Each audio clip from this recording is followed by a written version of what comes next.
the chairman of the organization who had excused himself, other members of the high table, please permit me to lean on the existing protocol. I want to say that this occasion is indeed very timely, considering the state of the nation we are in today. I think it behoves every Nigerian to put on his or her thinking cap and way trying to provide solutions to our current problem. The NUJ has actually set the ball rolling. I think every other body organization will key in, invite into the initiative. The problem of Nigeria is indeed a big one, and it takes very big hearts, very big brains to come together to solve the problem. I want to bring the contributions from what I'll call the throne of safety to the union and the chapter here too. To tell you that our commissioner, though not a journalist by profession, he is a journalist by background. He's a very outspoken person who is, of course, very interested in national issues. On very many occasions, stood out to preach safety, and you can't preach safety without talking security. So that we were invited here is a good thing to participate in this epoch-politic occasion. The chapel has invited us for a football match. I want to use this occasion to please tell everybody here that we are really, really willing and able to share the trophy and, of course, the cup with you. So it's a novelty match, and of course we know what to expect. The Road Safety Club is a club to reckon with. So we promise you not just the best, but the very best from Saturday.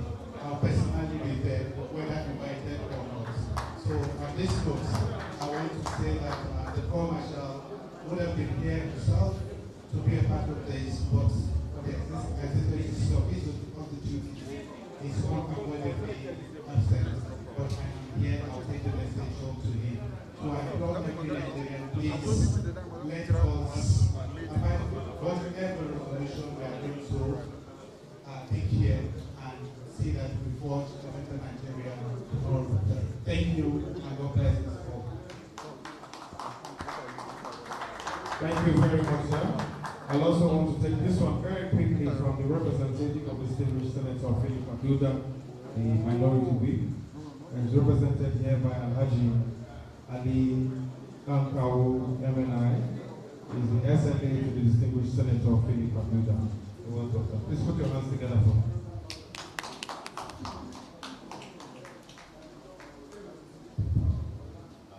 With profound respect, the chairman of this occasion,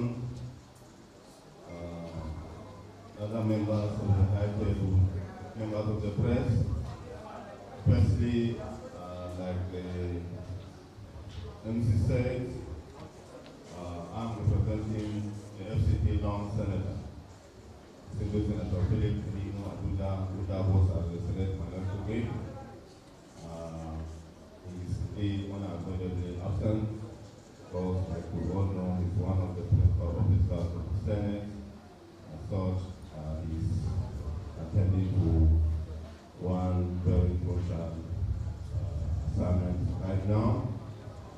Be that as it may, sending greetings to you all, and talking about the issue of insecurity in Nigeria, and perhaps how best to restore peace, unity, and progress. We want to keep in this idea that, like we all know, the number of our security personnel in this country put together, talking about the army, the Nigerian police, the civil defense, is indeed inadequate right now to face the the ever-increasing security challenges in this country. So we want to postulate that perhaps we may borrow from the system in operation at Israel and perhaps transform our National Youth Service Corps to a kind of special security training institute, so that at the end of the day we shall have more and more trained and qualified security personnel that will enhance the job of our security personnel. That's one. Two, we are aware that the vigilante group of Nigeria are indeed helping the Nigerian army fighting the Boko Haram precisely at the northeast. And unlike the Nigerian Peace Corps, perhaps the government at the center may consider giving approval to the Nigerian group of vigilante to actually perform maximally to assist the Nigerian army vis-a-vis the police and the civil defense, particularly in the northeast. Then one other very important area we want to come in is the area of perhaps breaking down the role of the traditional rulers in Nigeria to a kind of very, very irrelevant or very low status. Like we all know, before the white man stepped his feet on our ground, the traditional rulers were very, very effective, very efficient in the leadership of their respective communities. However, as our democracy has it, it's like in our constitution, our traditional rulers have no defined roles to play. In this case, we would want to suggest that perhaps it may be very necessary for the government at the center to establish federal ministry for chieftaincy and religious affairs, such that the roles of the traditional rulers will be clearly defined. And of course, when that is done, all the sermons that will be delivered by our imams and pastors will be vetted and clinically supervised during delivery, so that extremism will be curtailed. On this note, we want to pray that within the greatest time possible, that there will be peace again and again. Thank you.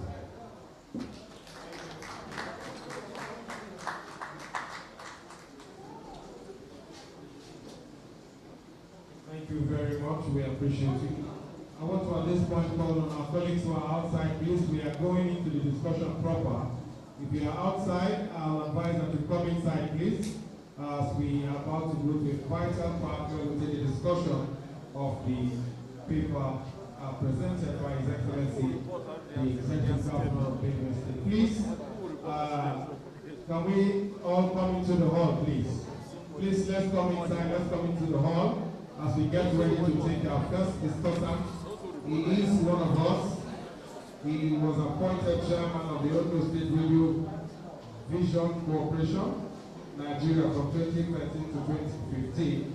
He's a respected voice in both local and international media, as he has been in a very active advocacy campaign for global good governance and democracy, as well as being one of the leading voices against corruption, nepotism, and injustice in Nigeria. He is, of course, a member of various organizations, including the Association of Human Rights Lawyers. He is a principal partner of Kayode, Ajulo and Co., the Council of Law. He's also the founder and chairman of the Egalitarian Mission Africa, He's a lawyer, a unionist, a tutor, a writer, an arbitrator, a notary public, and a civil rights activist. Let's welcome Dr. Abraham Kayode Ajulo. Please put your hands together.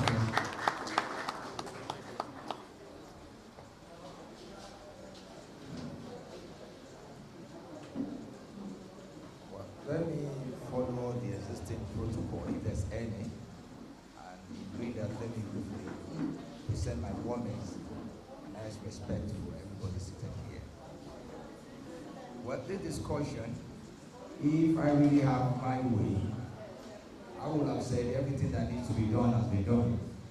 Because by my own understanding, when one is called to discuss a paper, that means that the paper that has been presented, and which has been done by the executive governor of Benue State, that is Excellency Otto. And our duty basically is to discuss, to review, and if there's any ways or any areas where we would like to touch, we will now add our own voice to it. But as it is, the chairman of this occasion, that is the Senator Ndume, has done the discussion in a way that I would say kudos must be given to him. Because if you notice, immediately His Excellency started his delivering his speech. What I did is to move closely, to watch, to see both the body language, both the textures of his voice, and to note vividly what he's talking about. And the first question I asked myself is, what is even the question? The topic is Insecurity in Nigeria, restoring peace and unity and progress. But unfortunately, what for such well-researched speech is basically on Benue State. Well, when we say who wears the feet, if you should know where it speeches. Yes, I can understand that. Though I won't deceive myself that this morning when I was coming here, knowing fully well his antecedent and his recent experience in the hands of the woodlocks, whatsoever name we can call it, I know maybe he is going to release his experience all about. Because for a governor to have run over a kilometer, then that means so much to me. If governor with all the apparatus of the paraphernalia of the office to do that, then we should ask ourselves the million what will be our fate. But like I said earlier, it is not my expectation that everything will be about the Benue State. But if we must go forward, one thing we have to know is that when we talk of security, it is something that is paramount. It is something that must be discussed. It is something that premium must be given to. And that is why our Constitution, let me speak as a lawyer now, our Constitution may be so important when in its provision it states that security and welfare of the people will be what is paramount for any government, any given government, both the local, both the state, and both the national. And that is why in all the time it is always the function, duty of the government to ensure the security. But by the time we're looking at some other cases, like the one as decided by the Supreme Court in Oshiko and others, the Supreme Court has mentioned that when it comes to the issue of security, it has to be issue for all, not only the government. Now, having said that, let me quickly say one thing. It's just unfortunate that His Excellency is not here.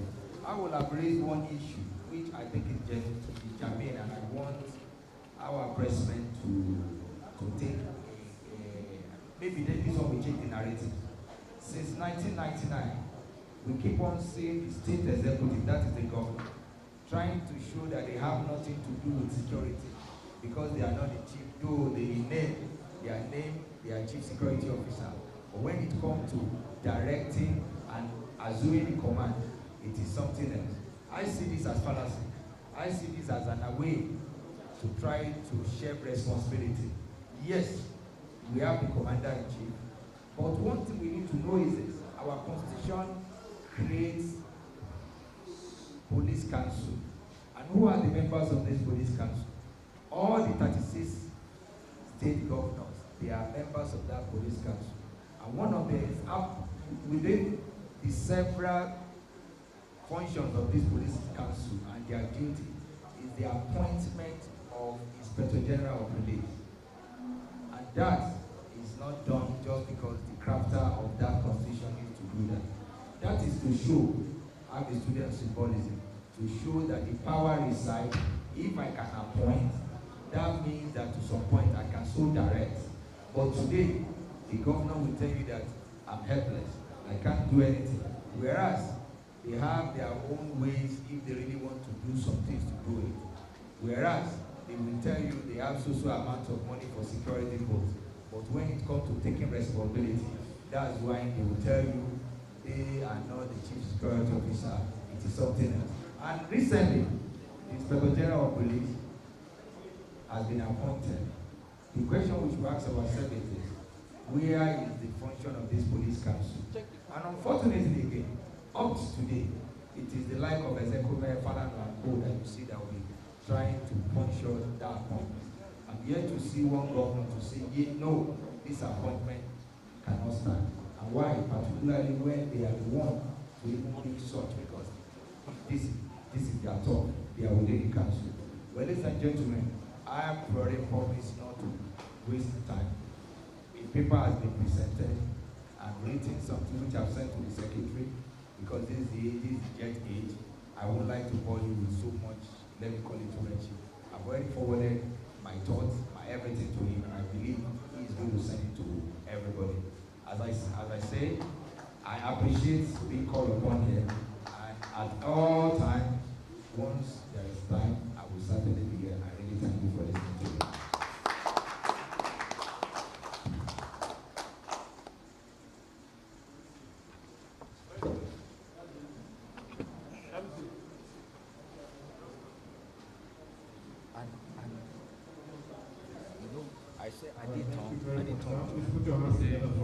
Seminar. Okay, let's clap for him. He's a journalist. So distinguished guests, ladies and gentlemen, still here and taking the next who is also one of us. At the end, I know that the lawyer has some things he needed to do, but we'll plead with him to just wait to answer some questions at the end. So distinguished guests, the next is also one of us, a political scientist who has become a leader in the NGO world. He was one of the delegates at the 2014 National Conference representing the civil society. He was a founding executive committee member of the Transition Monitoring Group, TMG. He also has many years of experience in the areas of extractive revenue transparency, anti-corruption, human rights, as well as rich legislative advocacy. He's a board member of many reputable organizations, including Amnesty International, Nigeria, and is chairman of board of trustees. He's currently the executive director of Civil Society Legislative Advocacy Center. He's also the head of the Transparency International Nigeria, as well as chairman of Zero Corruption Coalition. Likewise, he was coordinator representing the Sub-Saharan African region, Sub-African region of Civil Society Coalition and the United Nations Convention Against Corruption. Distinguished guests, ladies and gentlemen, he is also one of our discussants for today. Human rights, anti-corruption, policy and legislative advocacy activists interested in positive transformation of Nigeria. Our Ibrahim Musa Rafsanjani. Please put your hands together for me.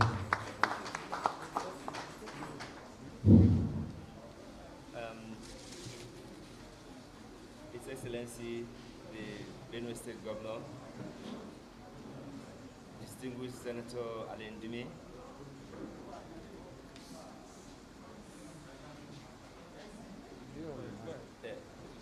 okay. I think let me also stay on the existing or established protocol. First,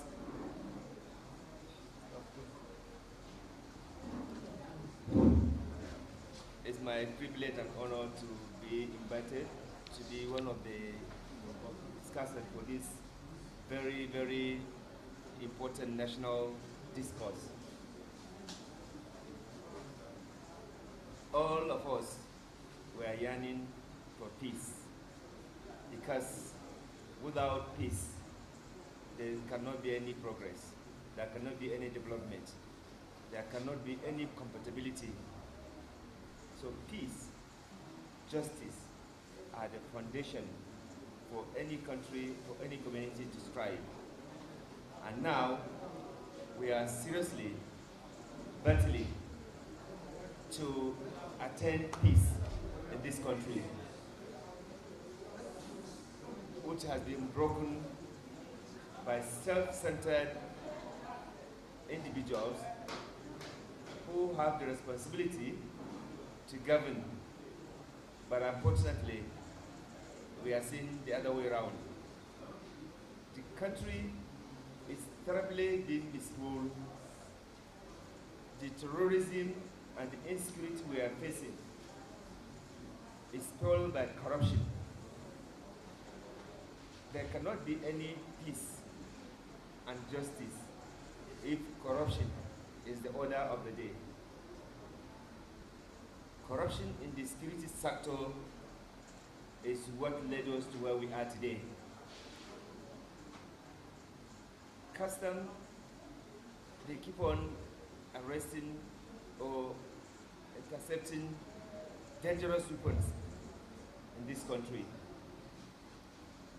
Up to now, those who own those weapons, we are not yet to see them facing camera and facing Nigerian people to explain to Nigerians why, who sponsored them with those kind of dangerous weapons. So before we are talking about small arms, now it's no longer small arms. We are having dangerous weapons that even the Nigerian security are not able to match with what we are seeing now in the hands of private individuals. So, the country is for those who have the capacity to instill violence to get what they want. Now, the peace-loving Nigerians are being victimized every now and then because of corruption. So, like we have seen that the threat of insecurity in Nigeria has so many dimensions. His Excellency has dwelt on one, which is herders, farmers. There are several other insecurity issues in the country, which all of it, when you look at it, is coming back to issue of lack of adequate justice for prevalent extrajudicial activities that is going on in the country. People on daily basis or regular basis are being killed without any justification. In this country, we have seen the total failure of government at states, local government, and national level to deal with issues of inequality and injustice. And that is also helping to fuel the crisis that we are seeing escalating across the country. We have also seen, of course, the violent conflict between the nomadic herders and sedentary agrarian communities across the country, without necessarily even dwelling in particular with the particular ethnic groups, because communal conflicts are happening everywhere. In fact, you will be surprised to see that communal conflicts is killing more people in some part of the country than even the farmers' crisis. It's just that sometimes now we are just lazy from conducting research to see what is going on in the country. The other factor that is also militating this has to do with the introduction of money in politics. Everything is for sale. The political offices are being privatized, commercialized. It is for the highest bidder. So you can go and commit all sorts of atrocities, all sorts of criminality, As long as you can pay for the form, for the party to put you as a candidate, you will do that. You get that. So that is also helping to escalate the violence, in the country. We have also seen deliberate sensational contests, on some of the media and social media reportage. This is also helping to escalate the crisis we are doing. I guess this is one of the penalty of, this is one of the unfortunate things that happened to the last speaker, because when you are the last speaker, most people will not necessarily pay attention, or they are already bored, they are tired. So this is one of the punishments of being the last to speak. But I believe that those ones that are seated here, they are still listening, and we will be able to rub minds to discuss and bring way forward. So ladies and gentlemen, in my opinion, the kind of crisis we are facing in the country and the kind of peace and unity and progress we are aiming to have in the country can only happen when really there's a justice, there's a fairness, there's an equity, and there is deliberate depoliticization on the problems. I think one of the major problems that is happening in the country is the escalation of this political talk about the insecurity. Nigerian constitution is very clear. It has made it very clear that both the state governors and the federal government, they have responsibility to deal with issues of insecurity. But many a times, we see that some state governors, they abandon their responsibility, of arresting, interrogating, and prosecuting those people who have committed atrocities, including armed robbery, including banditry, including even the farmers' headers.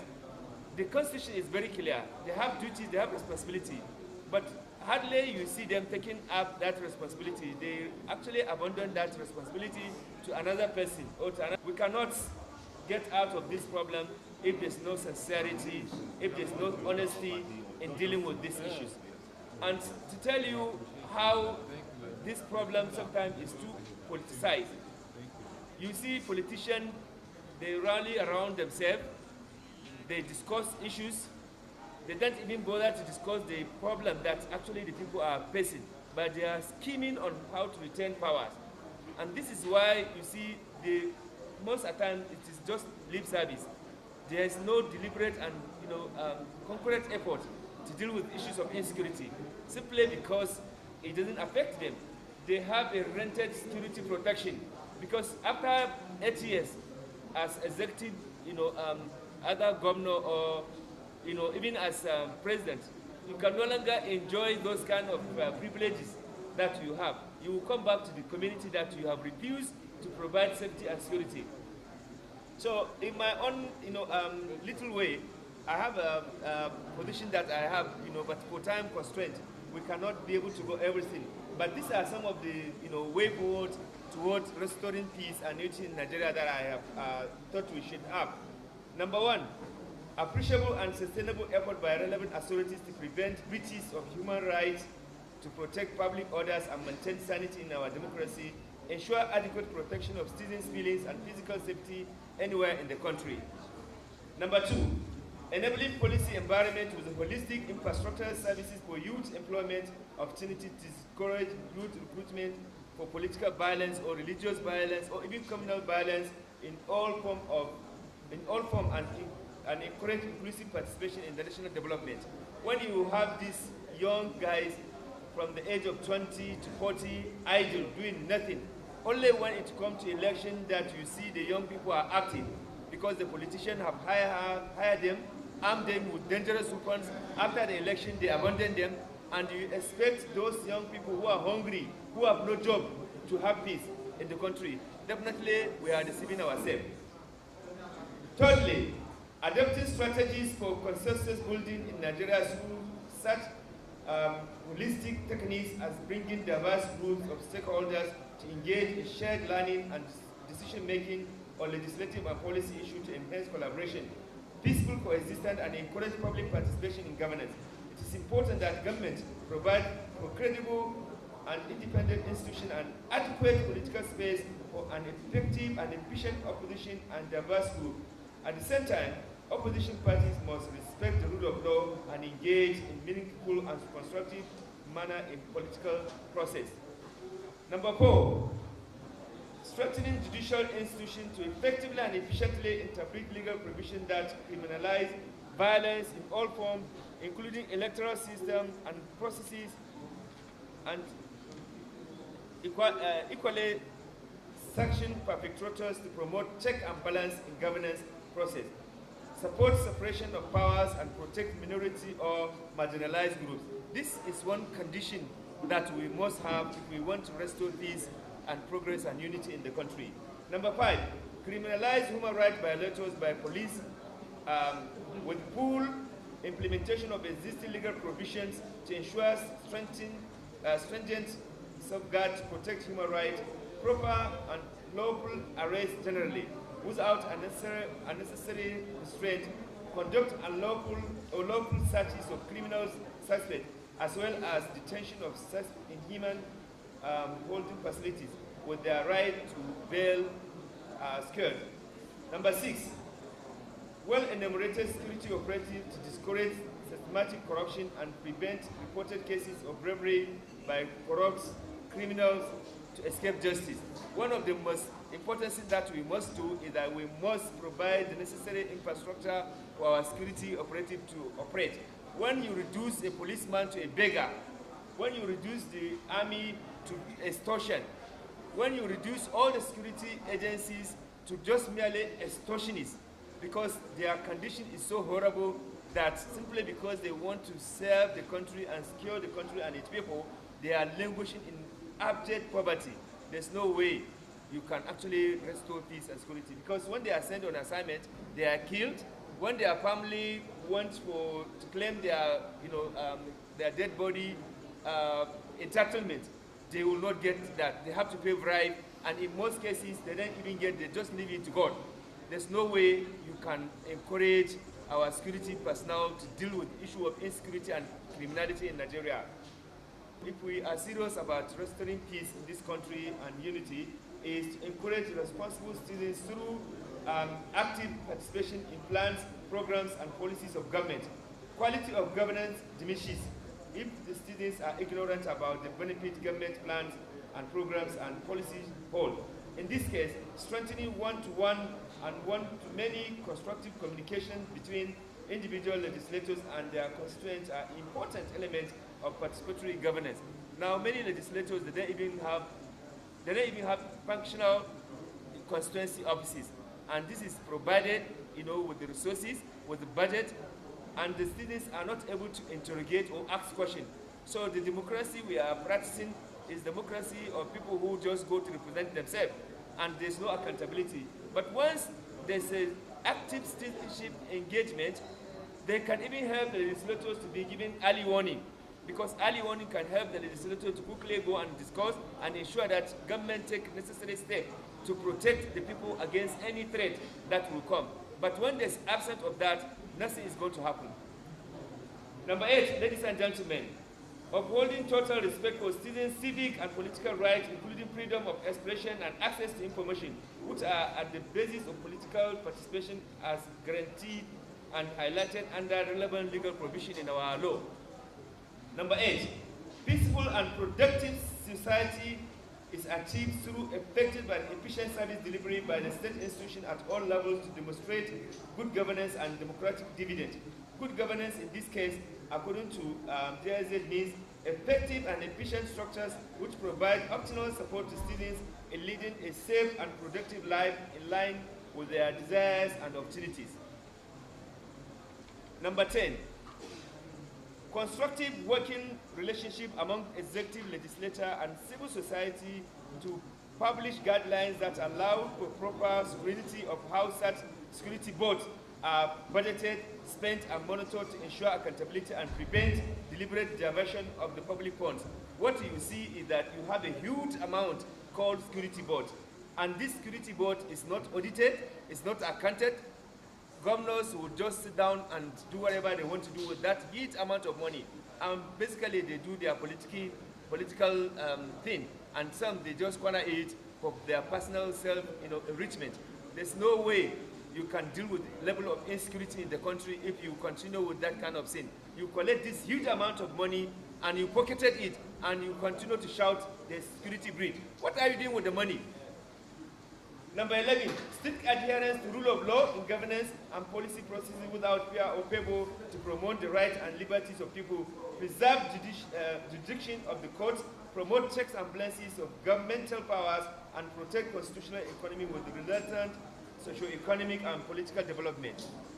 Number 12, for genuinely confidential procurement, creating a separate legal procedure could be designed allowing for monitoring by confidential Senate committee and a unit with suitable security clearance within the Bureau of Public Procurement. Number 13, adequate training and retraining programs for journalists on various legal provisions to ensure that there are issues, the issue they are raising are done in a very professional way. The coverage should be done in a very professional way, not to escalate the tension. The journalist's work is not to help promote and escalate violence or tension. It is to help to ensure that facts are brought out for remedy, for correction. And I want to challenge our journalists here that they should come back to the issue of investigative journalism.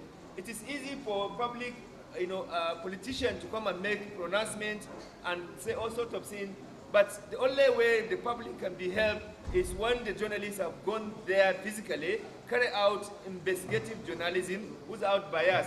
That will help the country and that will help to restore peace and justice. But if we allow people just to come and talk the way they want to talk, just to advance their own self-centered interests, we will not be helping the cause of justice in the country. So journalists need to help us to investigate any claim by either government official or by even powerful individual in the community. Number 14, continuous legislative oversight activities to interrogate defense procurement activities without fear or favor. Number 15, mainstreaming value judgment in governance processes and public policy to identify right from wrong policy or of the usefulness of policy in the country.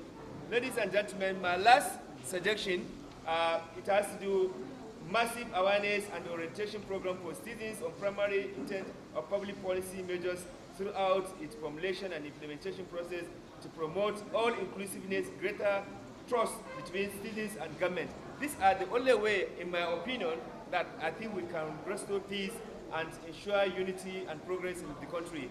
The problem we have in Nigeria is a problem for all of us. It has nothing to do with ethnic or religious coloration. The poverty you have in Benue is the same poverty you have in Kano. It's the same poverty you have in Enugu. The same poverty you have in Lagos.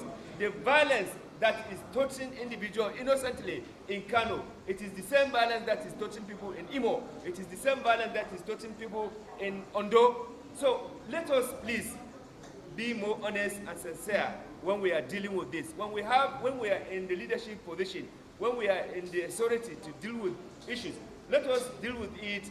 If you are a criminal, it doesn't matter whether you are a Fulani, whether you are a Gwari, whether you are in Gas, whether you are a thief, whether you are a Idoma, whether you are Igbo, whether you are Hausa. If you are a criminal, your name is criminal, and criminal law should apply to you. There should not be any exception. There should not be allowance for impunity in the country. If we allow politicians to do what they are doing, they will continue to box us, they will continue to make us hate one another. Meanwhile, they are sharing their loot. When they are sharing their loot, they don't even remember you, but they can mobilize you just for political point. So, ladies and gentlemen, I want to appeal to us as responsible Nigerians to hold our public officers to account. Let us also engage, and let us also help to de-escalate violence, because violence is not good for us. All of us were victims of this violence. You cannot even travel from Abuja to Kaduna. Everybody is afraid, including those who think they have protection, including those that are in the Senate, in the House of Rep, and even governors shamelessly are taking train to go to Kaduna. They don't even trust their security people. That is why we are saying invest in the security in the country and de-escalate all these politics that you are doing, that otherwise when the calamity comes, it will consume everybody. I pray and hope that this opportunity of having this conversation will help to bring more discourse to see how we can genuinely discuss national security in this country and deal with it decisively in a manner that all of us as Nigerians, we know that it is not about ethnic or religious coloration. It is about people who have break the law and people who need to live in peace and harmony in the country. Thank you very much. Thank you very much. Please put your hands together properly for him. We appreciate you, sir, for your comment, and we look forward to partnerships, greater partnerships in the future with the chapel. Distinguished colleagues, ladies and gentlemen, we are gradually coming to the end of this morning proceedings. Remember, however, that we have a football match to win on Saturday.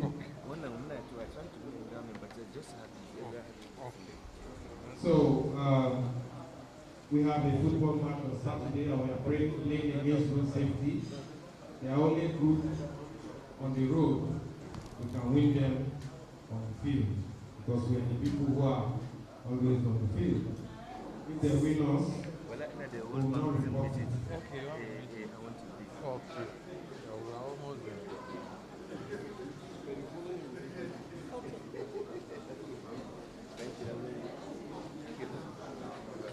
So let's especially thank our Dr. Jami for coming through. We appreciate you, sir.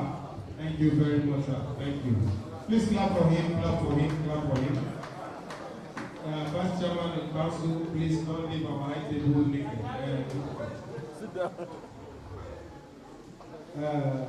Please, can I also invite the Vice Chairman to go and sit down?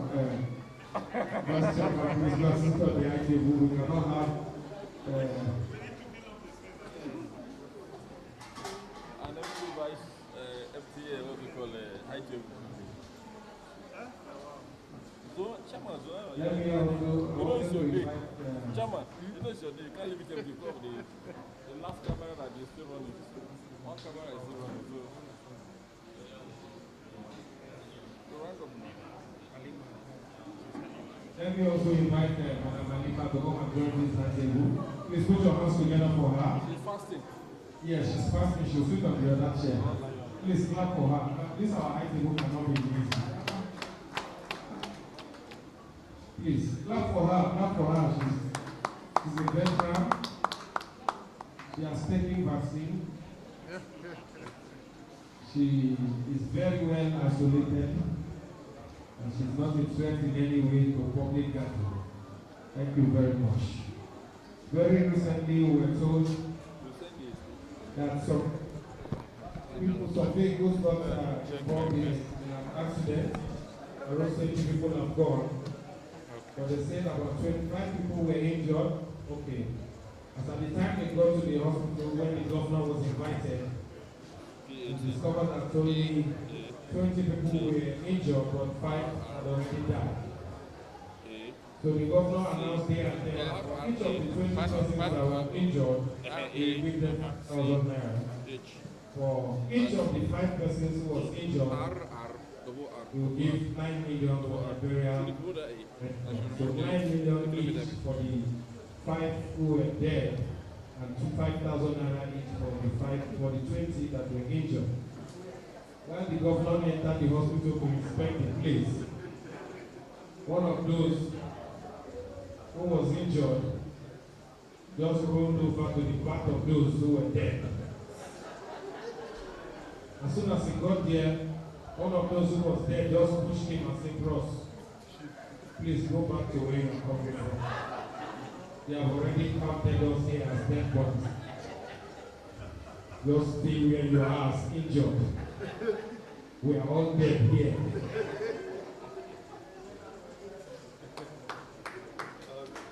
So, distinguished guests, ladies and gentlemen, we have had a very wonderful day.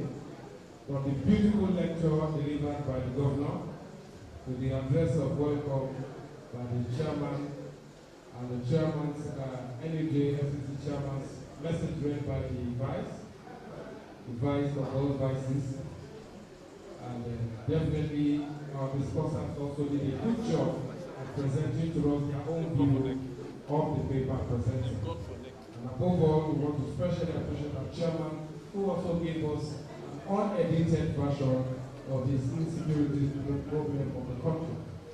To however capital more we want to invite for the vote of thanks, Vice Chairman, let's welcome Ndume locally for his address. Please put your hands together. Thank you very much. The chairman already thanked the executive governor of Benue State before he left. He equally also thanked the chairman of the foundation before he left, so he has done that part. I would like to use this opportunity to thank Global and Association. I saw that the two are really well in this paper. We thank them very much, and we hope that when next we invite them to stay with us. Let me finally say thank you to all the members of the Correspondents Chapel. You have done us very proud by turning up in mass to see that this event is successful. We do hope that you would put out a message in your various media organizations so that we propagate how to move systems forward in accordance with the theme of this year's press week. Don't also forget that we are going to turn up on Saturday, for the football match. We expect that you will be there also in your nice numbers, to do it well. We thank you very much for coming, and do have a very great day ahead of you. Thank you. Thank you very much. Please put your hands together for me. Distinguished guests, ladies and gentlemen, I'm sure we've had fun today. There's refreshment. If you have not been served, please just wait behind. Somebody will give you refreshment. If you have been given, you wait, will give you another plate. If you eat the second plate and you are not satisfied, you can go outside there. They are selling food there. Go apply for yourself. Closing prayer. But I will hand over to the chairman of council to do a closing remark as we get ready to leave this place today. Please, chairman of Correspondents Chapel, will tell us when we are going to do training again before Saturday. Colleagues, we want to thank you for the opportunity we've had. We hope we are going to do justice to the content of what we have heard from the governor, His Excellency Governor of Benue State, the chairman of the event, Senator Ndume, and the two discussants. While that is the responsibility of each of us to do, we need to inform you that we have a football match which is coming up on Saturday, part of the press week activities.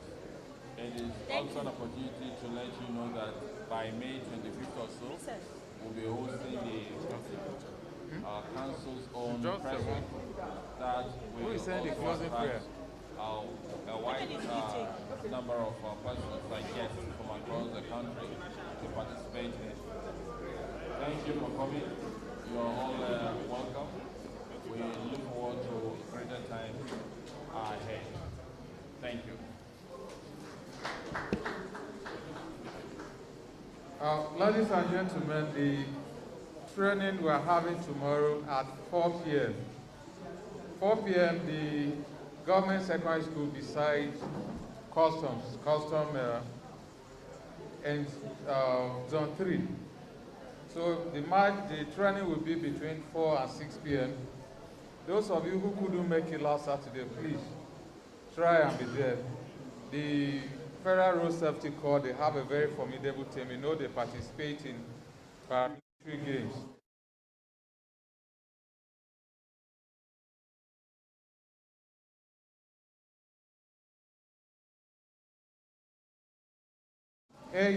Each and every one of you to be there on Saturday to come and cheer us today.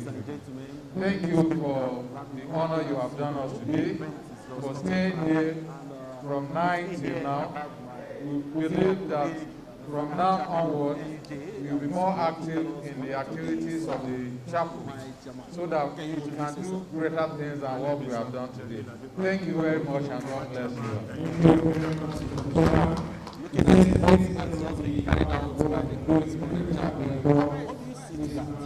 It's commendable. We have to commend the Correspondents chapter. But just like Ndume said, the fact of the issue is that we feed them the issue that brought us. The drinks and water, I want them to come and take. So, what do you expect Nigeria to do as time goes on as regards to security? We have to sit up. We should forget about crime, we should forget about religion, we should forget about wars. Some people have demystified some people government. So if you look about if you are trying to even suggest a way out, they look at you as if you are against that person and his policy. But if you are suggesting that this how things should be done, so it will be better for the country. Except we go beyond tribal sentiments. We still have that problem. Looking at what is going on in the country, how do you see the issue of security? What do you think we should do?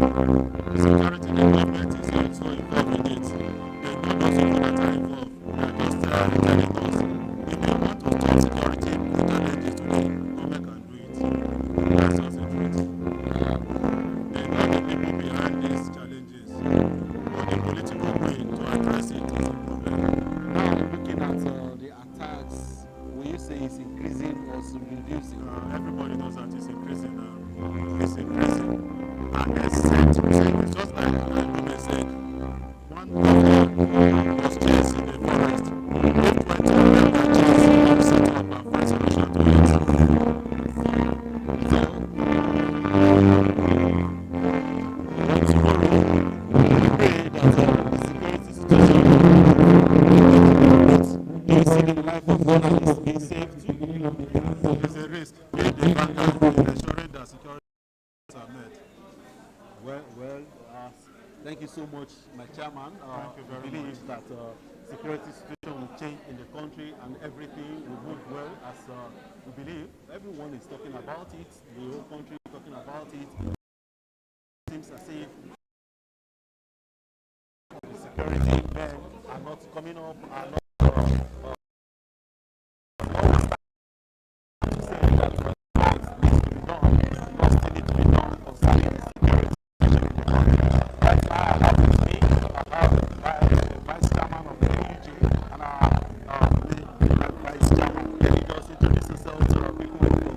Thank you very much. My name is Society Osadebame.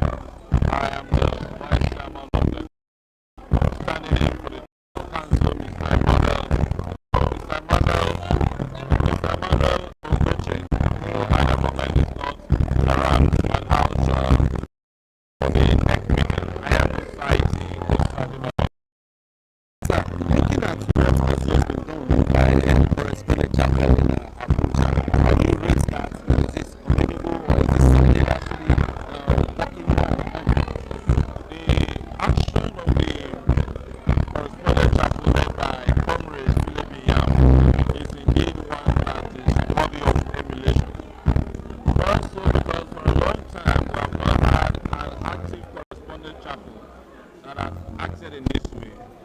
So we call for more action like this because it challenges us at the executive of the council to do that. They are setting a standard as it were, which though is